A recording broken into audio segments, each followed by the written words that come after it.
Congratulations on choosing Bushman's Aqualine, Australia's premier steel liner tank for domestic, commercial and rural applications. In order to help you get the best performance and longevity from your tank, please follow these steps to prepare the base in readiness for delivery. There are two types of bases, sand crusher dust or a concrete base. Make sure you choose a site that is completely level and stable, as this is vital for a successful installation and the proper functioning of your tank. For a tank base that is cut into a sloping site, make sure there is adequate drainage to direct water away from the tank pad. A retaining wall may even be necessary to maintain the pad's integrity on sloping sites.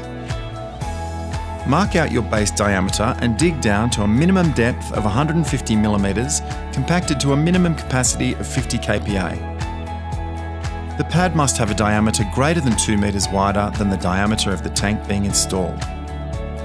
Assuming your pad is 100% level, it's time to add a layer of base material on which the tank will sit. The preferred base material is crusher dust or free draining sand. The crusher dust or sand must be free of any sharp objects, clay lumps, stones or any other material that might compromise the integrity of the tank. Crusher dust must have a particle size of less than 5 mm and the tank base must have a geotextile cover to protect the liner. Concrete bases are another solution for your tank base. Contact Bushman's for specific concrete slab diagrams for basic installations. For more complex installations, an engineer may be required.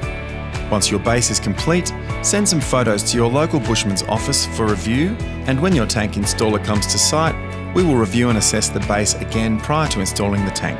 If the base has not been prepared correctly, the tank will not be installed. Once your base is filled and level to the required depth and diameter, you're ready to install your new Bushman's Aqualine tank.